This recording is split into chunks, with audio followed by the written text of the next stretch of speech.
नबी अकरम सल्लल्लाहु अलैहि वसल्लम ने जब इस्लाम की दावत लोगों में पेश की और लोग धीरे धीरे इस्लाम कबूल करने लगे तो सहाबा की तरफ से मांग उठने लगी, आए अल्लाह के नबी सल्लल्लाहु अलैहि वसल्लम शराब को हराम करार दे दीजिए।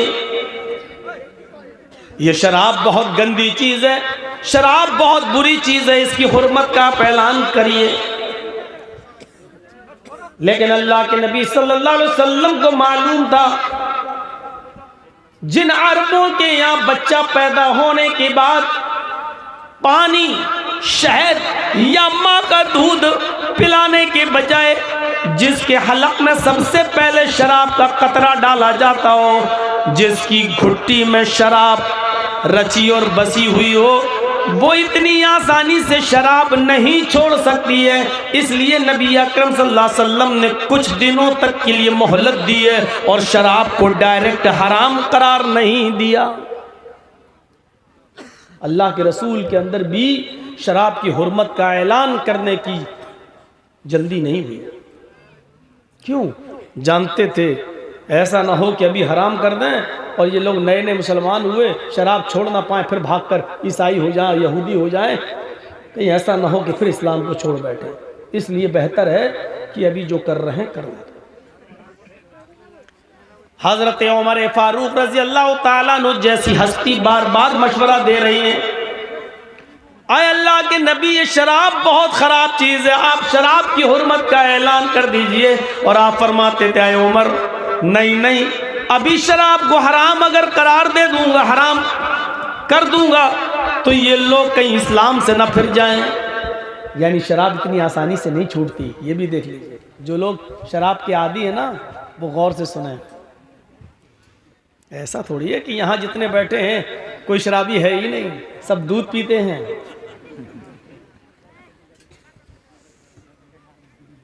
नौजवान नस्ल कितनी तेजी से शराब की तरफ बढ़ चुकी है, इसका अंदाजा इस बात से लगाया जा सकता है कि हिंदुस्तान में, इंडिया में जो स्वास्थ्य विभाग है, स्वास्थ्य विभाग, उसकी तरफ से खबर आती है कि हर 5 में से 1 आदमी शराबी है। 10 में से भी 1 नहीं है, 100 में से भी 1 होता तो चलो ये कहा जाता 1%। 5 में से 1 शराबी। अब आप सोच सकते हैं 100 में 20 शराबी, 20% कोई मामूली मुद्दत होती, मामूली चीज होती? 20%। सर्वे में किसी धर्म का को निशाना नहीं बनाया गया, लेकिन मैं दावे के साथ कह सकता हूं इस 20% शराबियों में 10% सिर्फ मुसलमान होगा और 10% जो बाकी बचे उनमें हिंदू, सिख, ईसाई, यहूदी, जैनी, बुद्धिस्ट, ये सारे लोगों को जोड़ा जाए तो ये 10% होंगे और 10% अकेले, 20 में 10 अकेले मुसलमान।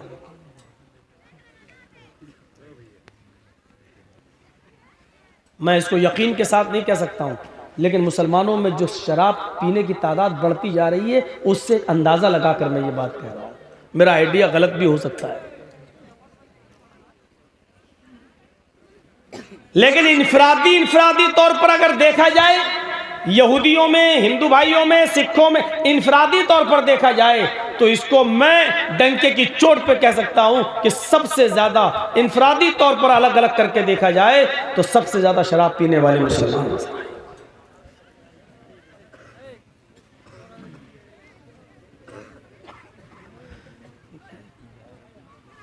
जल्दी जल्दी अल्लाह के नबी सल्लल्लाहु अलैहि वसल्लम ने भी शराब की हुर्मत का ऐलान नहीं किया, मुख्तलिफ मराहिल से गुजरना पड़ा।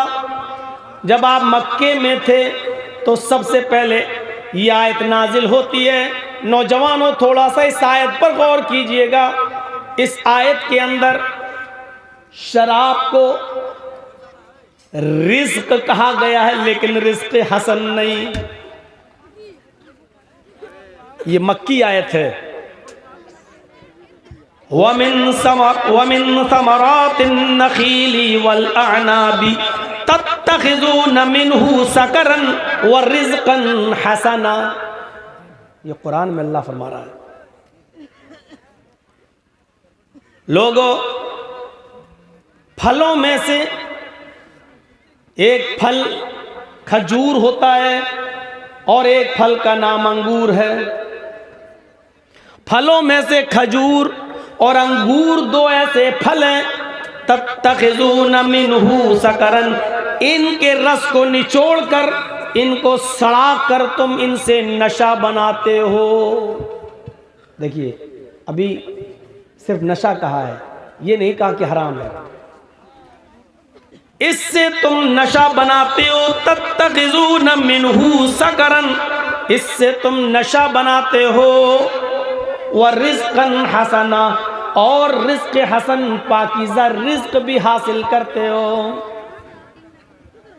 खजूर को और अंगूर के रस को निचोड़कर, सड़ाकर उसको नशा कर दिया जाए तो इसको कहा गया कि ये सड़ाकर नशा बनाते हो, ये पीते हो तुम, ये तुम्हारे लिए रिज़्क़ तो है, लेकिन रिज़्क़ हसन नहीं है। रिज़्क़ हसन वो है जो तुम इनको बगैर सड़ाए हुए और बगैर नशा बनाए हुए इस्तेमाल करते हो।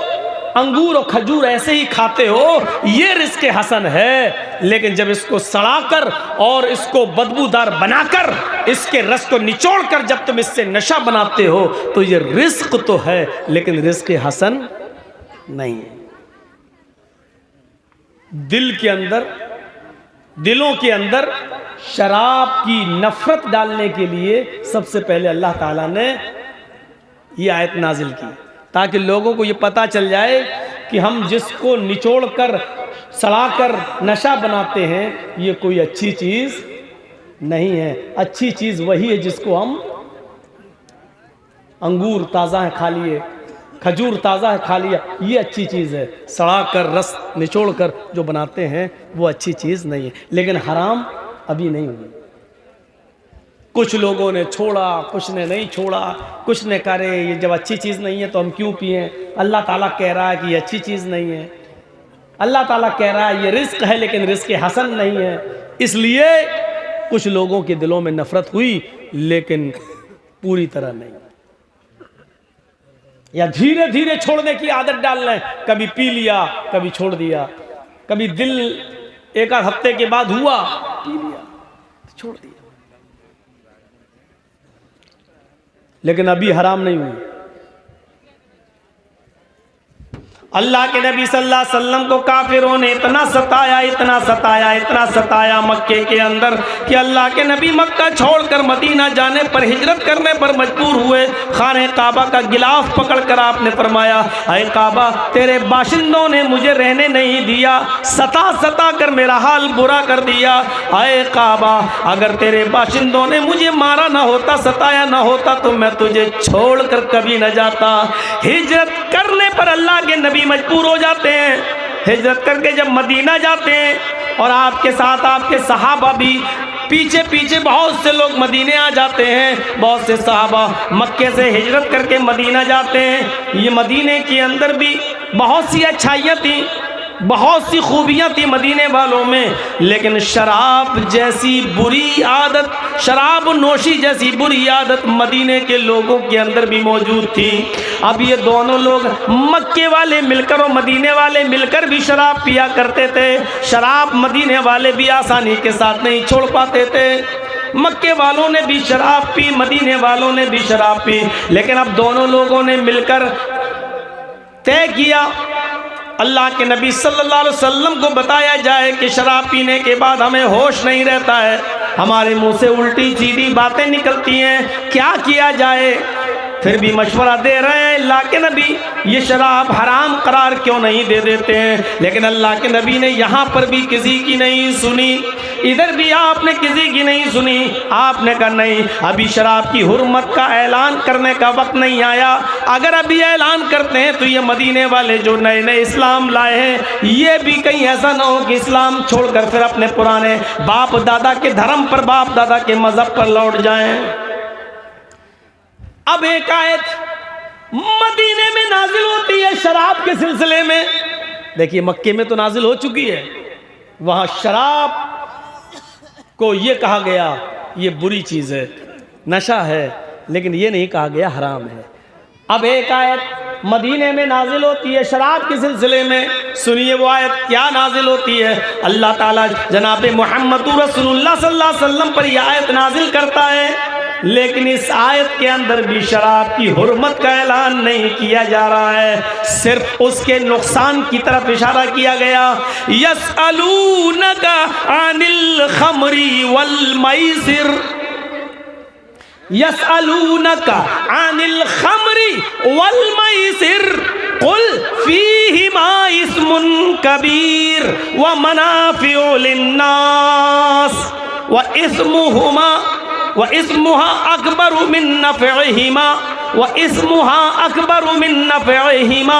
कुरान की ये आयत मदीने में नाजिल होती है, वो आयत मक्के में नाजिल हुई जिसमें शराब को सिर्फ रिज्क कहा, रिज्क हसन नहीं, लेकिन ये आयत मदीने में नाजिल होती है।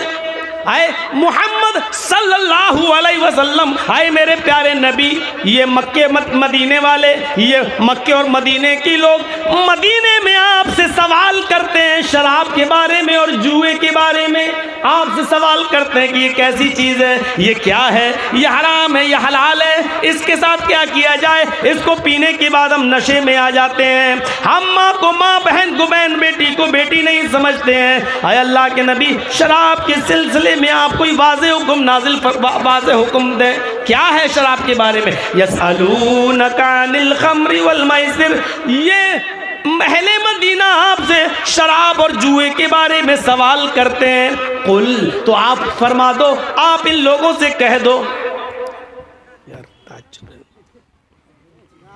लगता है मोदी के बाप बन के यहाँ आ गए, सबसे बड़ा ये टहलता हुआ आ रहा, बैठ जाओ भाई। कुल आए नबी आप कह दो, कुल आए नबी आप फरमा दो, कुल फीहिमा इस्मुन कबीर, इन दोनों चीजों के अंदर बहुत बड़ा गुनाह है, बहुत बड़ा नुकसान है, ये दोनों चीजें बहुत खराब हैं। लेकिन आगे एक और जुमला कह दिया गया, सिर्फ यहां खराब कहा गया है, यहां ये कहा गया है ये दोनों चीजें बड़ी नुकसानदेह हैं। कुल फीहिमा इस्मुन कबीर, लेकिन आगे वाले जुमले ने चौंका दिया, व मनाफिउ लिन्नास, लोगों के लिए इन दोनों चीजों में कुछ नफा भी है। शराब और जुए में नफा होगा, नफा जो चीज खुद नुकसानदेह हो वो नफा दे सकती है, लेकिन कुरान कह रहा है शराब में और जुए में कुछ नफा भी है, लोगों के लिए, पीने वालों के लिए नहीं, दूसरे लोगों के लिए। मनाफिउ लिन्नास, इन दोनों के अंदर बहुत बड़ा गुनाह है, लेकिन लोगों के लिए कुछ फायदा भी है। अब लोगों का फायदा क्या था बताऊं आपको। हम शराब उस नजरिए से नहीं पीते हैं जिस नजरिए से अरब के लोग पीते थे, इसलिए वो जिस नजरिए से पीते थे लोगों को नफा होता था। मसलन जर्जीस साहब के पास पैसा बहुत है, लेकिन किसी गरीब की मदद करने में उनकी चमड़ी दुखती, चमड़ी चली जाए लेकिन दमड़ी ना जाए। कोई मेरी खाल खींच ले वो मंजूर है, लेकिन पैसा नहीं। अरब के अंदर लोग उस पैसे को खर्च करने का ये तरीका अपनाते थे कि इसको गरीबों में हम कैसे खर्च करें, तो वो शराब पी लेते थे। वो शराब किसी और मकसद से नहीं पीते थे, बल्कि शराब पीने का मकसद ये था कि हम शराब इतनी पी लें कि जब हम नशे में होंगे तो ये दौलत गरीबों में लुटाने में हमें तकलीफ नहीं होगी। लो लो लो लो सबको। और जुआ भी वो इस मकसद से खेला करते थे, ऐसे किसी को कुछ देंगे तो तकलीफ होगी, लेकिन गरीब लोगों से जुआ खेलूंगा, अगर हार गए सारी दौलत गरीब के पास चली जाएगी तो तकलीफ, तसल्ली, हार ही तो गए। अभी 100 रुपया मदरसे को देने में जान चली जाती, 100 रुपया लेकिन अभी लॉटरी का टिकट ले लेंगे और नंबर नहीं आया तो तकलीफ नहीं होगी, चलो नहीं लगी किस्मत थी। ये इंसान की फितरत है। तो कुरान ने वही चीज याद दिलाई, कहा इस्मुन कबीर फीहिमा इस्मुन कबीर, इन दोनों का नुकसान बड़ा है, इन दोनों का गुनाह बड़ा है, लेकिन व मनाफिउ लिन्नास, लेकिन लोगों के लिए कुछ फायदा भी है, कुछ नफा भी है, लेकिन नफा कम है, नुकसान ज्यादा। इस्मुहा अकबरु मिन नफ़इहिमा, इन दोनों का गुनाह उनके नफे से बढ़कर है, नफा कम है नुकसान ज्यादा है। और जिस चीज के अंदर नफा कम हो और नुकसान ज्यादा हो, अकल भी ये कहती है कि उस चीज को छोड़ देना चाहिए। जिस चीज के अंदर नफा कम हो और नुकसान ज्यादा हो तो अकल का तकाजा यह है कि उस चीज को आदमी छोड़ दे। कुरान की ये दूसरी आयत नाजिल होती है, लेकिन कुरान की इस आयत में भी शराब को हराम करार नहीं दिया गया, सिर्फ ये बताया गया कि लोगों तुम जिस मकसद से शराब पीते हो कि लोगों में हम गरीबों से जुआ खेलेंगे तो हार जाएं, या शराब पीकर गरीबों में हम मदद करें और उनको रुपया लुटा दें, पैसा को दे दें, रकम दे दें, जिस मकसद से तुम शराब पीते हो लोगों को नफ़ा पहुंचाने के लिए, तो इस शराब के अंदर नफ़ा कम है, नुकसान ज़्यादा है। लोगों को नफ़ा ज़रूर पहुंचाती है, तुम्हारा शराब का पीना लोगों को नफ़ा ज़रूर देता है, लेकिन तुम्हारी ज़िंदगी को अंदर से खोखला करता है, तुम्हारे फेफड़े खराब करती है शराब, और तुम्हें धीरे धीरे मौत के मुंह तक ले जाती है, जो खुदकुशी के जुमरे में आता है। इसलिए इसका नुकसान इसके नफे से ज्यादा है, इसलिए अकल ये कहती है कि शराब को छोड़ दो, लेकिन हराम अभी भी नहीं कही। कुछ लोगों ने छोड़ दी और कुछ पीते रहे, कुछ लोगों ने कम कर दी लेकिन बिल्कुल पीना नहीं छोड़ा। जो रोजाना पीते थे वो तो 4 दिन में पीने लगे, जो 2-4 दिन में एक बार पीते थे वो हफ्ते 2 हफ्ते में पीने लगे, जो हफ्ते 2 हफ्ते में शराब एक बार पिया करते थे वो महीने 2 महीने में पीने लगे। कम कर दी, कमी जरूर आई, लेकिन बिल्कुल लोगों ने छोड़ा नहीं। अब देखिए क्या होता है, ला रहा हूं आपको धीरे धीरे हराम की तरफ। मैं ये बताना चाहता हूं कि शराब की लत जिसको लग जाए जल्दी छूटती नहीं है, और अल्लाह के रसूल भी धीरे धीरे छुड़ा रहे हैं। कुरान भी, अल्लाह ताला भी छोड़ने का धीरे धीरे रास्ता निकाल रहा है, एकदम नहीं कह रहा हराम है। क्यों? एकदम कह देंगे तो ये इससे छूटेगी नहीं, पहले कुछ नफरत पैदा करें शराब की इन लोगों के दिलों के अंदर। ये हिकमत थी अल्लाह के रसूल। अब एक मर्तबा एक अंसारी ने दावत कर दी कुछ सहाबा की, मगरिब के बाद खाने का दौर चला। उन सहाबियों में हजरत अली भी शामिल थे, अब्दुर्रहमान इब्न औफ भी शामिल थे। मेरे नौजवानों गौर से सुनना, आज मेरी तकरीर, आज मेरा खिताब तुमसे है।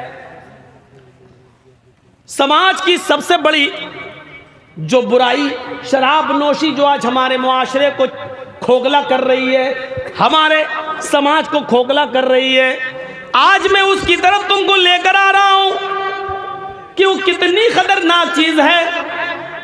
नीतीश की गवर्नमेंट कितनी पाबंदी लगा दे, लेकिन पाबंदी लगाने के बाद ये और महंगी हुई है, और लोगों ने 100-100 रुपए की शराब को 500-500 रुपए में खरीदा है, धंधा खूब चला है।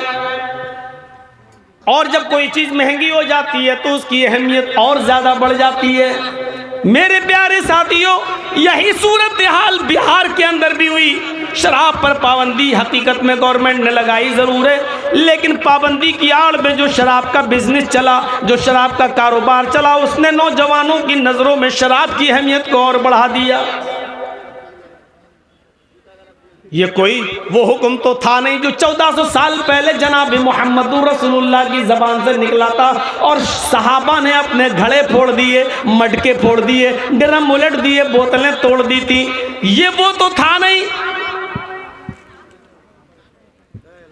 जो चीफ मिनिस्टर शराब पर पाबंदी की बात करता है, पाबंदी लगाता है, वो भी अच्छी तरीके से जानता है कि खुद हमारे एमएलए इसकी बगैर एक बात नहीं कह पाते हैं। हमारे एमएलए सबसे ज़्यादा वही शराब पीते हैं, और जब तक शराब न पिए उनकी खोपड़ी काम ही नहीं करती है। मेरे भाइयों, एक अंसारी दावत कर रहा है सहाबाए कराम की, चंद सहाबियों की, और उस दावत में हज़रत अली भी शामिल हैं, अब्दुर्रहमान इब्न औफ भी शामिल हैं। खाना खिलाया जाता है और खाना खाने के बाद शराब का दौर चलता है। हराम तो हुई नहीं थी, खाना खाने के बाद शराब का दौर चलता है। कुछ साहबा ने शराब पी भी ली और कुछ ने नहीं पी। इत्तिफाक देखिए, शराब पीने के बाद गुनूद की तारी होने लगी, सर चकराने लगा, नशा छाने लगा, और इसी बीच में इशा की नमाज का वक्त हो जाता है।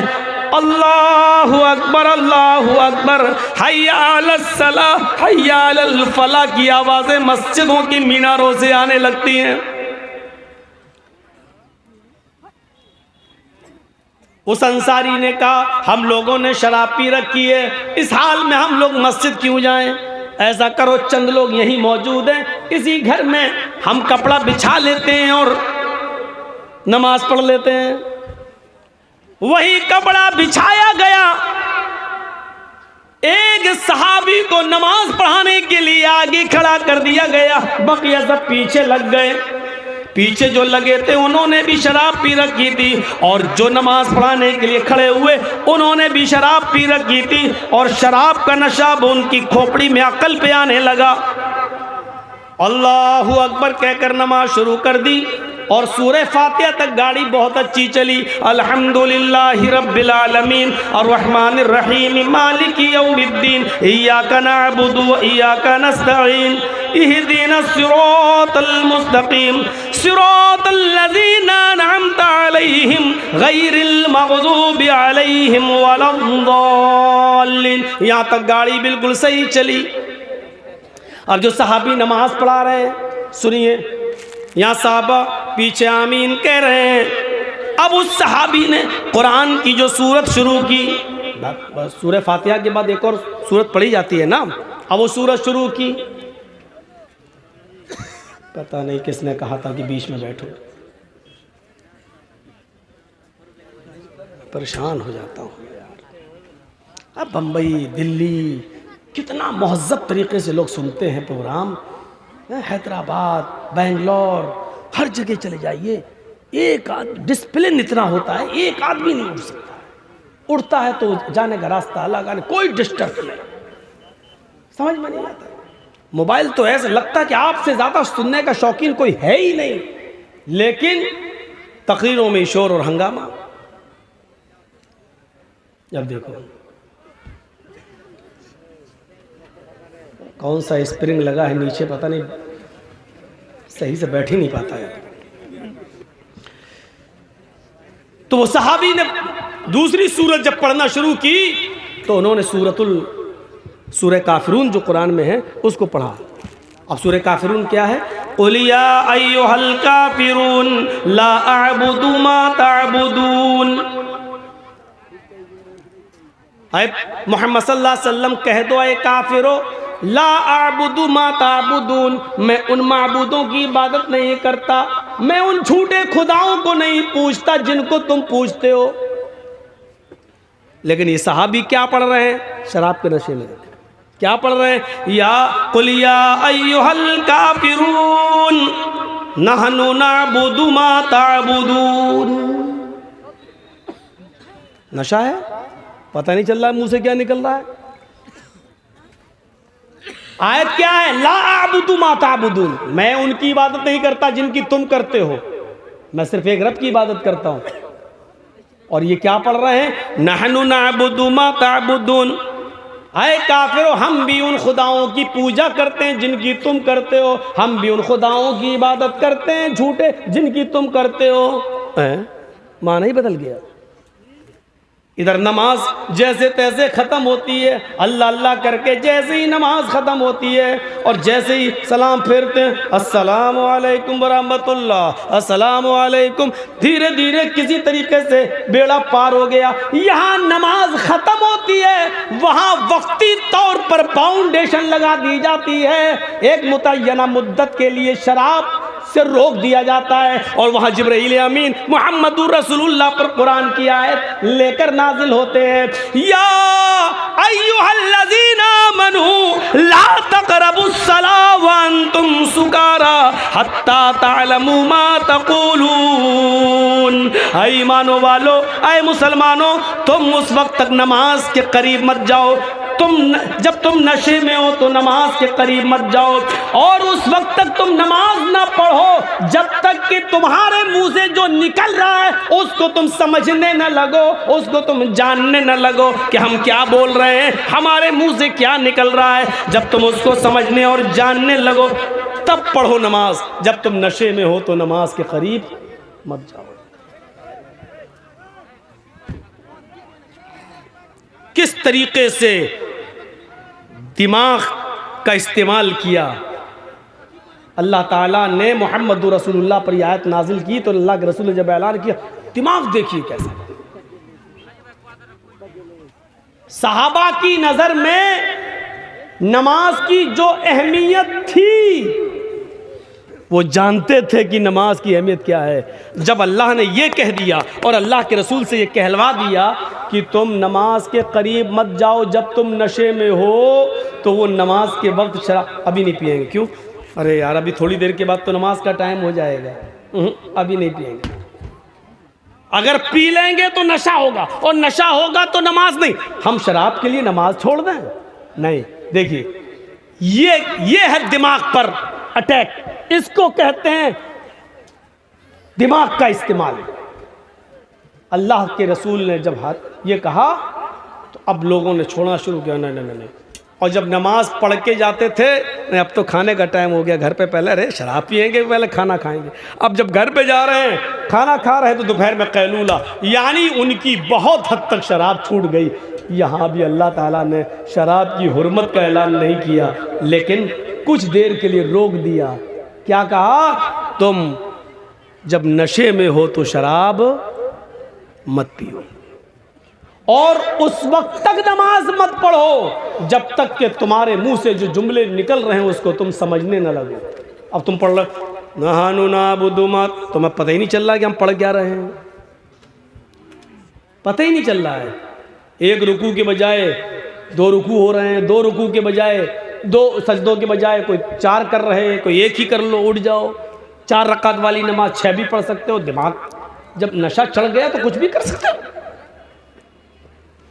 तो रोक दिया। अगर शराब पीकर नशा आ गया है और नमाज का वक्त हो गया तो तुम नमाज मत पढ़ो, क्योंकि ये गवारा नहीं है इस्लाम को कि तुम नमाज पढ़ने जाओ और कुरान की आयत को बदल दो। नमाज छूट जाए थोड़ी देर के लिए गवारा है, लेकिन नमाज पढ़कर कुरान को बदल दो ये गवारा नहीं है। 80% लोगों की शराब छूट गई, जबकि जानते थे कि अभी हराम नहीं हुई है, पीते भी थे कुछ लोग, और जो पीते थे उनके लिए कोई बुराई हराम थोड़ी हुई। लेकिन इन 3 आयतों ने 80% लोगों को शराब से दूर कर दिया। अब रह गए 20%। तो 20% लोगों के लिए देखिए शराब किस तरीके से हराम हुई। देखिए एक महफिल सजी, कोई शादी आदि की महफिल रही होगी या कोई त्यौहार रहा होगा, जश्न महफिल है, और उसमें अंसार भी मौजूद है और मुहाजिरीन भी मौजूद है। अंसारी, मदीने के अंसारी और मक्के के वो मुहाजिरीन जो हिजरत करके आए वो मौजूद हैं। जश्न मनाया जा रहा है और जश्न में शराब का दौर चलता है। यहाँ तो चंद सहाबा थे दावत पर अंसारी की, वहाँ चंद नहीं है, सब हैं। जितने अंसारी थे वो, और मदीने में मक्के से जितने हिजरत करके आए वो सारे लोग मौजूद थे, महफिल सजी थी, जश्न मनाया जा रहा था और जश्न में शराब का दौर चला। मदीने के अंसारियों ने भी शराब पी और मक्के के मुहाजिरीन ने भी शराब पी। अब दोनों शराब के नशे में धुत, हम बड़े बाप के बेटे हैं, हाँ, आस्तीनें तरने लगी। अब दोनों ही लोग अंसारी मुहाजिरीन को और मुहाजिरीन अंसारियों को बुरा भला कहने लगे। जो मुहाजिर थे, मक्के से हिजरत करके आए, वो कहने लगे हम तुमसे अफजल हैं, हमारी कौम तुमसे ऊंची है, हम कुरैशी हैं, हम मुहम्मदुर रसूलुल्लाह के खानदान से हैं, हमारे शहर में मक्के में नबी पैदा हुए, हमारा खानदान अल्लाह के रसूल के खानदान से करीब कुर्बत रखता है, हमारी कौम सबसे अफजल है, हम आला हैं, हम बढ़कर हैं, हम तुमसे ऊंचे हैं। उधर मदीने के अंसारियों को गुस्सा आया, शराब है। देखा ना, दिल्ली के अंदर एक काफिला गुजर रहा था मोदी जी का और पीछे गाड़ियां चल रही थी और दिल्ली की सड़क पे शराबी पड़ा हुआ था, हो, और पुलिस वालों को पता चला कि कमीना ये मोदी जी की गाड़ी आ रही, मार रहे उसको। अब वो कह रहा क्यों मार रहा, हट मोदी जी आ रहे। कौन आ रहा कि मोदी जी? अरे साहब मेरे बाप के नौकर है। शराबी की नजर में क्या है, ऐसे ही कह रहा दिल्ली की सड़क पर, हट ये तो सब मेरे बाप के नौकर हैं, हो। और पुलिस वाले मार मार के खींच के ले गए उसको। मारने तो लगी नहीं रही उसको, इतनी पी रखी। उसको उठाया, गाड़ी में भरा, कहीं दूर, कहीं ऐसा ना होगी। तब जाके तो शराबी की नजर में कोई बड़ी चीज नहीं होती। इधर मदीने के अंसारियों ने सुना कि ये अपने आप को बड़ा कह रहे, तो क्या कहा मदीने के अंसारियों ने, ए मक्के वालों चुप रहो, तुम हमसे बड़े कैसे हो सकते हो? भूखे थे, तुम्हारे पास खाने को नहीं था, हमने दिया। नंगे आए थे, फटे पुराने कपड़े पहनकर, पहनने के लिए कपड़ा नहीं था, हमने दिया। कुछ नहीं था, कारोबार के लिए खेतियां हमने दी, दुकानें हमने दी, रहने के लिए, सर छिपाने के लिए घर नहीं था, हमने दिया। तुम्हारे बेटों के साथ हमने अपनी बेटियों की शादी की। तुम फटीचर थे, भूखमरे थे, भूखे और नंगे थे, हमने तुम्हें पनाह दी। पनाह देने वाला बड़ा होता, हम तुमसे बड़े हैं। ओ अल्लाह के रसूल के कानों में खबर जाती है, मदीने के अंसारी और मक्के के मुहाजिरीन ने शराब पी रखी है और शराब के नशे में ये लोग एक दूसरे से अफजल अफजल के लिए लड़ रहे हैं, एक दूसरे से बड़े होने की लड़ाई लड़ रहे हैं। आय अल्लाह, मैं तो ऊंच नीच खत्म करने आया था, मैं तो जात पात खत्म करने आया था, मैं तो बिरादरीवाद खत्म करने आया था, लोगों को एक अल्लाह से डरने वाला बनाने के लिए आया था, तकवे की बुनियाद पर लोगों को अफजल करार देने के लिए आया था।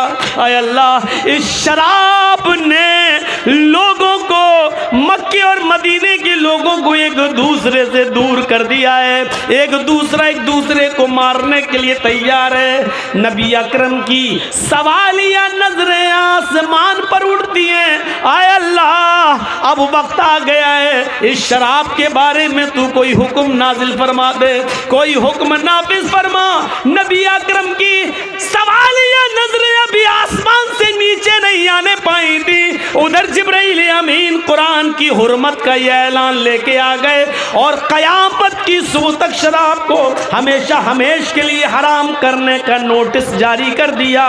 या अय्युहल्लज़ीना आमनू इन्नमल खमरू वल मैसिरु वल अंसाबु वल अज़लामु रिज्सुम मिन अमलि शैतान फज्तनिबूहु लअल्लकुम तुफ्लिहून। ईमानो वालो, तुम्हारे ऊपर शराब, ईमानो वालो तुम्हारे ऊपर जुआ, आए मुसलमानों तुम्हारे ऊपर बुतों के नाम पर चढ़ाए हुए चीजें, वल अज़लाम और पासे के तीर,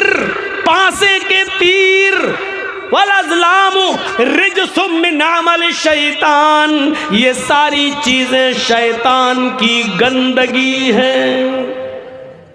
यहाँ अल्लाह ने ये नहीं कहा इन्नमल खम्रु वल मैसिरु वल अंसाबु वल अज़लामु हरामुन अलैकुम, ये नहीं कहा कि तुम्हारे ऊपर हराम है, बल्कि क्या कहा रिजसुम मिन अमल शैतान, शैतान की गंदगी है।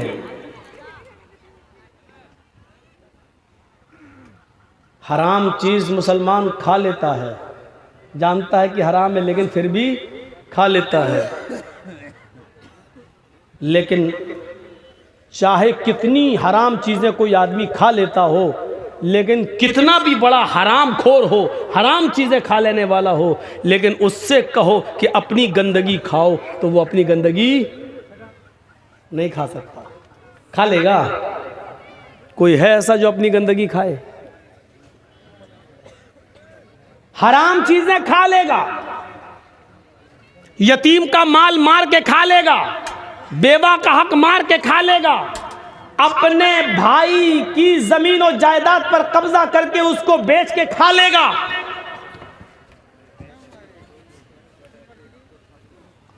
हमारी मां बहनें गलत काम करके अपना जिस्म बेचकर जो कमाई हासिल करें वो खा लें, खा सकती हैं।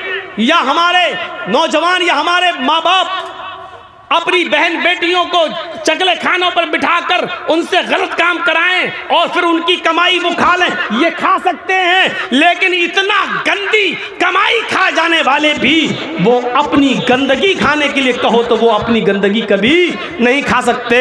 और जब अपनी नहीं खा सकते तो दूसरे की कैसे खा सकते हैं, और जब दूसरे की नहीं खा सकते हैं तो शैतान की गंदगी और शैतान का पायखाना और शैतान की गलाजत कैसे खा सकते हैं। इसलिए हराम का जुमला नहीं बल्कि रिज्सुम मिन अमल शैतान कहा है, ताकि लोगों को शराब की कबाहत और शराब की हुर्मत का पता चले कि हराम चीजें खा ले उसका दिल गवारा कर सकता है, लेकिन गंदगी खाने के लिए दिल गवारा नहीं कर सकता। इसलिए सुन लो, ये उस तरीके की हराम नहीं है शराब कि तुमने कोई हराम चीज मंगाई और खा ली, चोरी का माल खा लिया, डकैती करके और किसी का पैसा मार के खा लिया। ये गंदगी है, ये उस तरीके की हराम है जिस तरीके से तुम अपनी और दूसरे की लैट्रिन नहीं खा सकते हो, तो शैतान की गंदगी कैसे खा सकते हो। इसलिए शैतान की गंदगी करार दिया। रिज्सुम मिन अमल शैतान, ये शैतान की गंदगी है। फज्तनिबूहु, इससे बचो, लअल्लकुम तुफ्लिहून, ताकि तुम कामयाब हो जाओ। अब खाओ, अब पियो शराब। अब जो शराब पी रहा है वो समझ ले कि शैतान की लैट्रिन खा रहा है।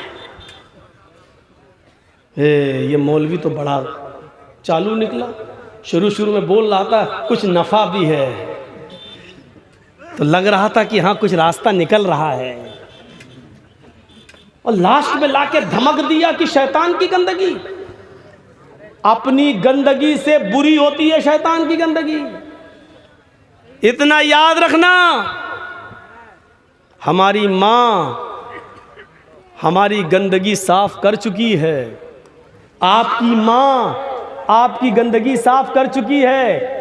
अपनी गंदगी को भी नहीं कहेगी तुम्हारी गंदगी की तरह हराम है, क्योंकि अपनी गंदगी तो तुम खुद अपने हाथ से साफ कर लेते हो, इतना तुम्हारा दिल गवारा कर लेता है, लेकिन तुम अपने हाथ से दूसरे की गंदगी साफ नहीं कर सकते, दूसरे की गलाजत साफ नहीं कर सकते, क्योंकि तुम्हारा दिल और तुम्हारा ज़मीर आमादा नहीं होता।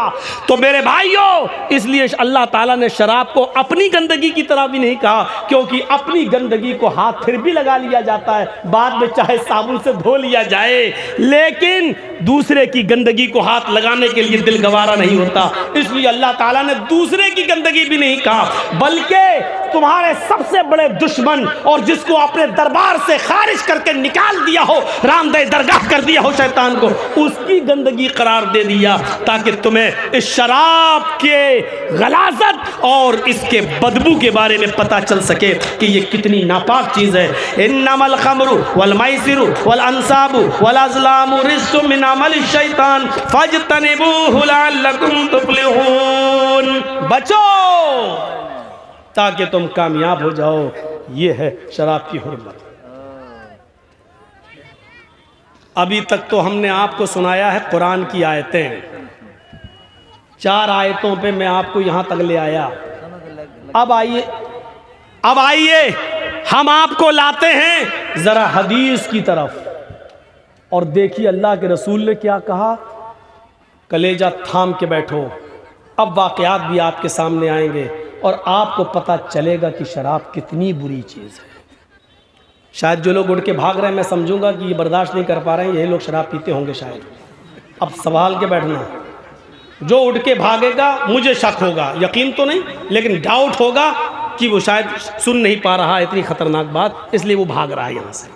पेशाब लगे यही कर लेना, लेकिन उठना नहीं, अब तुम जाना नहीं।